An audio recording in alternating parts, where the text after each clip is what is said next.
we should be sitting up with a balance between the two sits bones and the tailbone on a triangle as if that's a stool.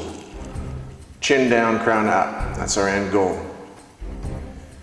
As we come back, we're going to bring our legs together as if performing a knee cradle. But we're going to separate the knees and allow the legs to come. You may not be able to touch the floor, and that's fine. The goal is to stay off of the neck. So you exhale, separate the legs. As you come forward, belly down first, not rounding down. You can make it flow out, but to get good range of motion, work on keeping belly down first motion. Bring the legs in, feet together. As you knee cradle back, let the knees externally rotate. Still bring them up toward the chest. Exhale and separate the knees, so it may be just there. When you're first starting.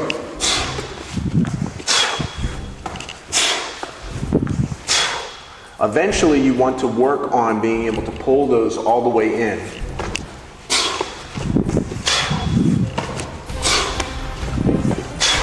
But you're really trying to avoid kicking the legs. You don't want to extend the legs backward with a kick because that will tense the hamstrings and actually resist the range of motion. So what you want to work on instead is a slow contraction of the quads.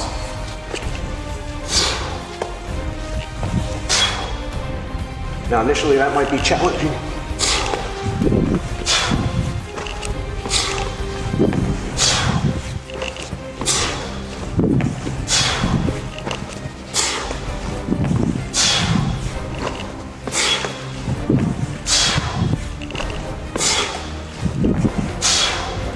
But the main goal is to stay off of the neck, to allow the shoulder blades to be the platform, to extend the legs out through contracting the quads rather than kicking the legs, pulling the toes back towards the shin.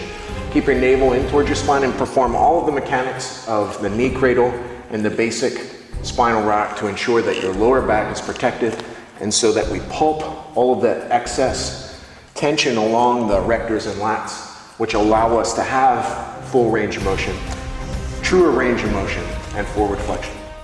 In level 3 of the monkey lunge, we're going to be walking forward from a pseudo downward dog. So we're not going to depth in our downward dog because we're going to be working back and forth through our monkey lunge. So as we keep feet flat, bend the knees, heels come off. Now notice in the back leg, the knee drops down and we stay in ball of toe because we're going to be going back to that downward dog-esque position. So as we press back with our palms, that foot's going to come out, sweeping out. Back. Don't go to full depth. Don't make this a yoga posture where you're working on dropping and flattening the lower back. Right now, we're going to be working on bringing that leg out, dropping down.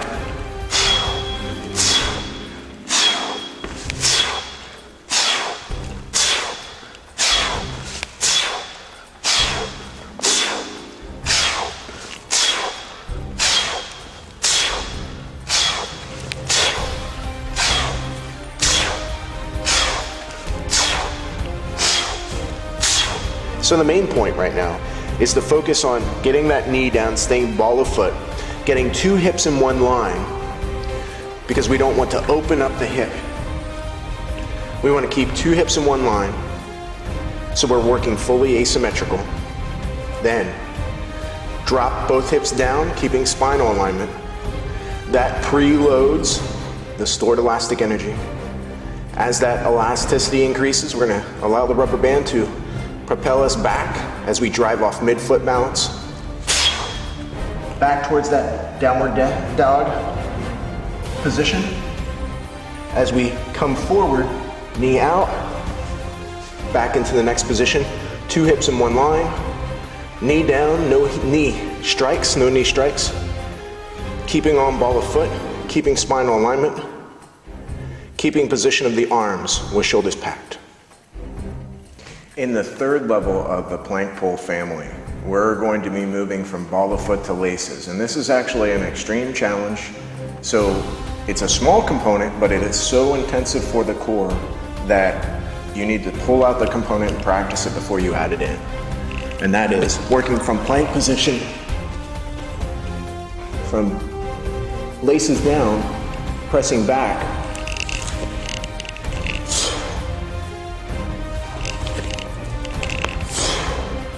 so the hands retract all the way down to the ribs, the bottom of the floating ribs. Laces are down, toes are pointed. So no longer do you have the stored elastic energy of being tight in plank position. Now you're all the way down on the ground and you have to go back from 0 to 60 again. So as you press back, you need to curl from toes to ball of foot. Forearms, press back into bear squat.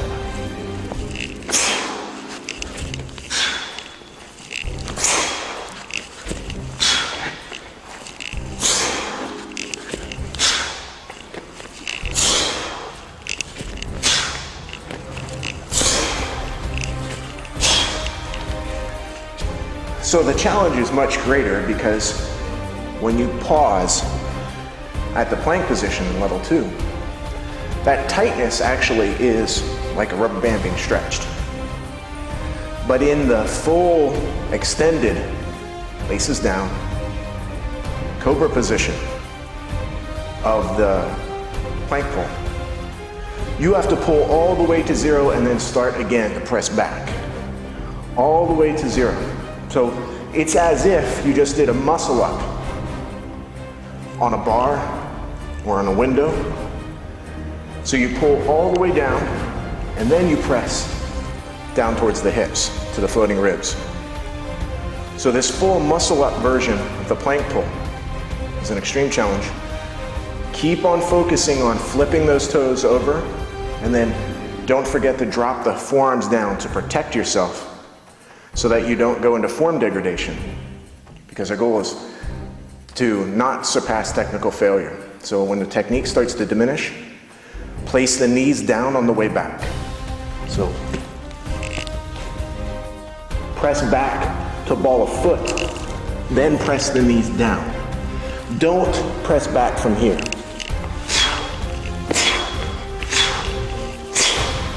It will not help you as much. You want to press back from here to here. Then you can place the knees down to take it down a notch so that you don't change the technique. You keep the integrity of the technique. You just take it down one mechanical step. The full rear sit-through push-up steps off of the press by jumping through to sumo and pressing with your hands in one position. So your hands don't change configuration. As they come through, you're in this rear sit-through position. You press up, push-up position. That pushing upward motion is what frees the leg.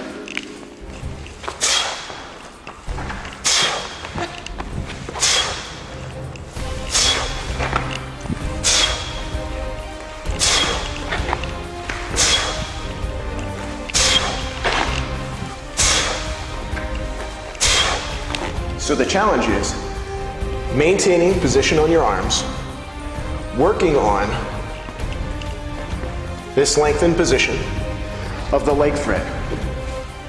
So with the rear sit through, once you're in this position, you've trained to stabilize the lower back, so it's all thoracic rotation, by keeping the heel down and the knee up. Now as you press,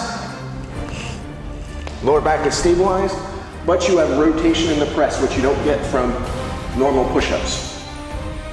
You've taken out leg tension, and you've added on lateral motion to the twist.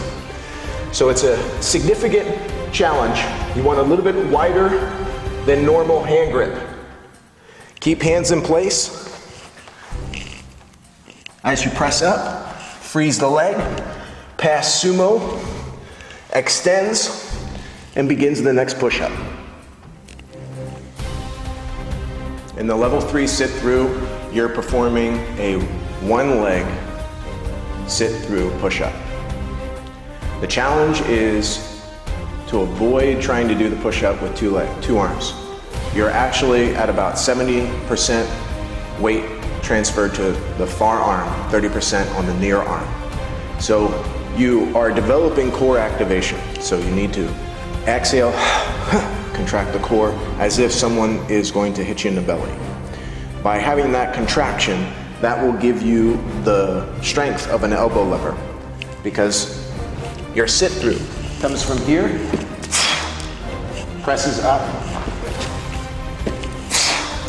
presses up. So you have to rotate and keep this lifted leg off the ground as you move into the sit through stretch, the level 1. So the leg is completely hovering off the ground. And that's the challenge. So you have to shift 70% of your weight into the cross arm, because the balance is between arm and opposite leg. Keep the elbow in tight. I'll give you a different view.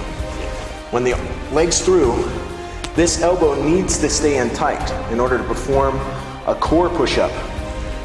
When you're doing a conventional calisthenic push-up, the elbow can flare out and you can shift all the weight to anterior delt and pec minor, which is where you get all of those overuse pains and injuries from push-ups. It's impossible to do that. I'm not even gonna show you how to do it wrong, because I'll collapse. The goal is to keep that elbow in. So the hips off, elbows in tight, press up, switch legs,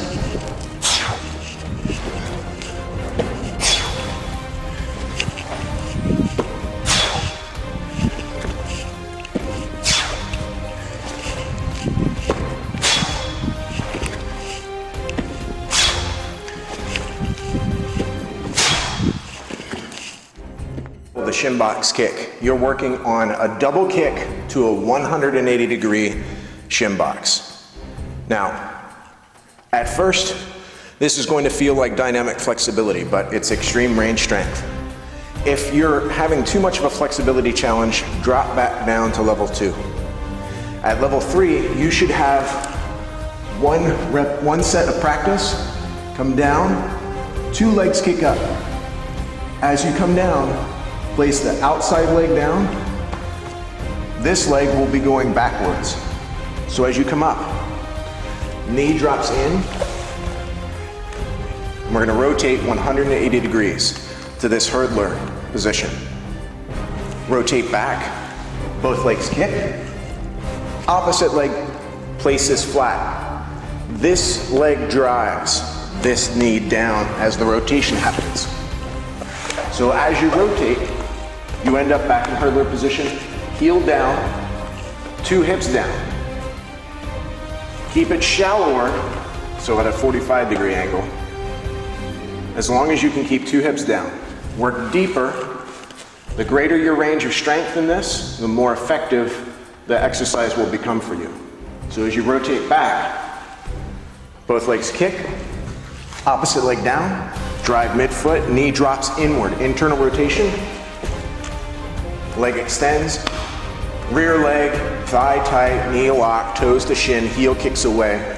Tall spine, chin down, crown up.